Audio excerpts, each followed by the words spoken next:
last year. To which his response was yes. The questions are the same, but the answers have changed. So I guess in the first half we were talking about VUCA world. There was something new I learned, Bani world, RUPT. So I think next year there will be some more jargons which will come along. But be it Einstein in 100 years back, and when we talk about 30, 40 years back, things are going to change. New jargons will come, but the basic core principles of how we do business and why we do business is something which will stand the test of time.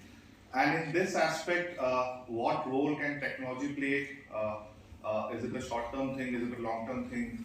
Is all that we need to keep in mind, because I think we are all talking about anchoring in the future, but at the same time, living in a world which is changing constantly. So how does one do that? And for the next 10-15 minutes, what I'm going to talk about is a big change which we have all witnessed in the last 6-7 years, which has impacted our lives. I'm sure no CFO in this room can say that, yeah, we moved a long way, but then it has really not impacted. And that's the biggest transformation which the country has witnessed. And today, we might not be really great when it comes to AI. AI we have, and maybe I can share one or two specific use cases that we're actually doing in AI over here in finance. We might not be really doing cutting edge work because the real work has been done in Silicon Valley, but AI as a tech company, for us, AI is all about data, it's all about business, it's not about technology. So coming back, this one big transformation which is the GST has got many facets. Just like you look at a ball from different sizes and you might have your different interpretations. So there are different facets to this whole transformation, and 1 month, many activities. Basic activity, one is to do a GST 1 is to do a GST 3B.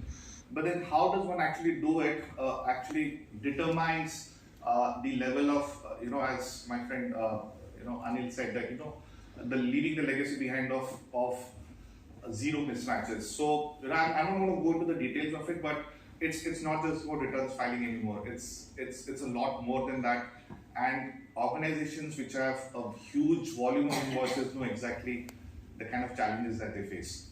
So it's all about collaboration. Today morning we spoke about stakeholder management. So GST, what's the most interesting facet about GST is that I view GST as the central ERP for the whole nation called India.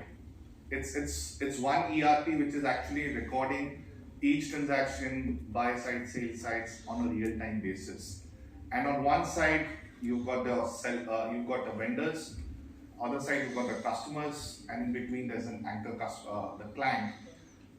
It's no longer about my data. I need to worry about what data the government is maintaining, which means what data my seller is sending to the government. It's about what I am reporting to the government, and it's about a three-way matching.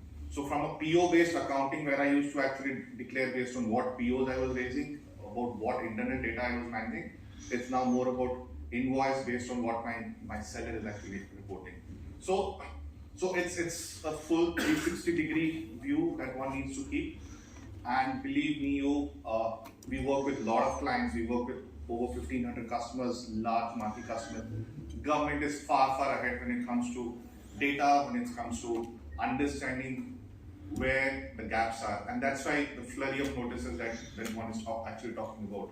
So the 360-degree view is no longer about me, myself. It's no longer about my customers. It's no longer about it's a full thing. Starts from vendor onboarding, your procurement cycle, your accounts payable cycle, to where you bill and invoice, your receivable cycle.